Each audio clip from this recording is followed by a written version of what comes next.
Hello there, everyone. Welcome to Week 2 of the Lancaster-Lebanon League high school football season. I'm Keith Schweigert. He's Jeff Reinhart from LankSports.com, here to preview one of our two spotlight games for Week 2, Lampeter-Strasburg at Penn Manor. I'm going to be blogging live from the game at Millersville.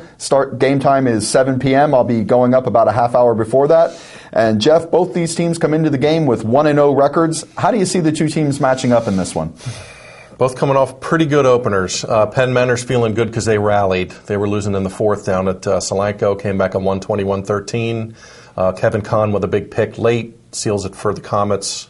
They won 21-13 against pesky Solanco. They'll be heard from. LS really whooped up on Hempfield last week. We mentioned that in the Friday video. 38-0 over Hempfield. Really good start for LS. I think they needed that for confidence more than anything. They know what's coming with the big Section 2 schedule later on. LS was really good defensively, really didn't give up much of anything. So they kind of cruised. Penn Manor had a tangle. So I think both teams are feeling pretty good coming to this one. And this is a really good game. Penn Manor won this game last year 14-10. So they're kind of familiar with each other. Good matchup, both 1-0. Sure. The key questions in this one for Lampeter-Strasburg, I think the biggest question is what exactly can we take from last week? I mean, sure, it was 38-0 over Hempfield, but let's face it, Hempfield has a look of a team that might struggle rebuilding quite a bit this year. So was the big points total something of a mirage, or is Lampeter-Strasburg really that powerful on offense? I think they're going to be really that powerful on offense. They had a lot of kids back, and I think we all kind of said this in the preseason. LS is a Section 2 AAA big program team now. Nothing against Section 3. But they can play with these guys. And, yeah, Hempfield's rebuilding a little bit, true. But a great start for LS. Really not surprised. That really didn't surprise me a whole lot. Maybe the shutout. But LS is really balanced. Please get used to the name Nate Shank, the quarterback. He didn't get a ton of pub in Section 3. You're going to hear his name a lot at playing all these big Section 2 games every week. 7 for 10, 180 yards, no picks. Very efficient, speedy. He can get to the corner, throws a good ball. Nate Shank, remember the name.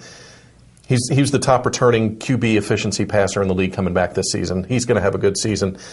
I'm just impressed with the weapons that LS has. Their leading rusher in Week 1 had 35 yards. That's it. They had 9 different kids run the ball, scored a bunch of points, had a defensive touchdowns. They had a field goal. They're very balanced. LS is going to be tough. I think they're legit and for real, and I love their non-league schedule. They open with Hempfield. Now they play Penn Manor, and they have Cedar Cliff next week with Coach Contafio. So great early season testers for LS. A little surprised they shut out Hempfield, but not surprised that they won. LS is going to be good, gang. They're going to be good. Okay, and on Penn Manor's side, they had to rally in the second half because they were down, and they needed that late interception to escape from Quarryville with the win over Solanco. Yeah. Any win's a good win for anybody, and Penn Manor especially because they did lose over half of their roster to graduation. So can we say after one game that all those holes have been plugged and Penn Manor's good to go, or are we still looking at a process here for the Comets getting a little better, each time they go out? I think process. Like you said, they lost 24 seniors from a team that went to the district semifinals, including a ton of trench kids. They lost a lot of big guys on the line. I think that's why this game was close, because Solanco has good linemen. I think Penn Manor's still going to be there. Adam Sod struggled a bit. He had 4 picks in his first game. It's going to happen. But I think he'll get a little more efficient because he's got Howard and Dixon and Lee. He's got some good weapons around him. I think that was a good team-building chemistry camaraderie kind of game for Penn Manor. Sure. Behind enemy lines, on the road, opener against a pretty good team. Gritty, comeback, win in the fourth quarter, get a late pick. I think that can only help Penn Manor. Seriously, I think that's got to be good for their confidence.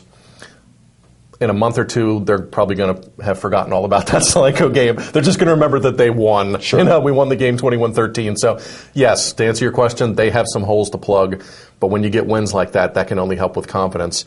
And, boy, oh boy, if they can go 2-0 and beat LS, that'd be huge for Penn Manor. So I really like this game. Have fun. I'm jealous. I think it's going to be a good one. Have fun at Millersville. That should be a fun night. Do you have which way are you leaning? I got to go a little bit more with LS just because I think they have a more complete team coming back. Nothing against Penn Manor. I think they're going to be reasonably good this year by their standards. Definitely. And those standards have gone up since Todd Mealy's been there. Big time. I just kind of lean a little bit more LS's way this week. If I had to pick, I'm going to have to pick. I'll take LS, but I think it's a good game. I think the turf will help LS with their speed kids, and they have a lot of weapons. Watch out for Jordan Groff in this game. I'll go LS. But it's a good one. I think it could be another one of those 14-10, 17-14 kind of games. I'll take the Pioneers. Okay.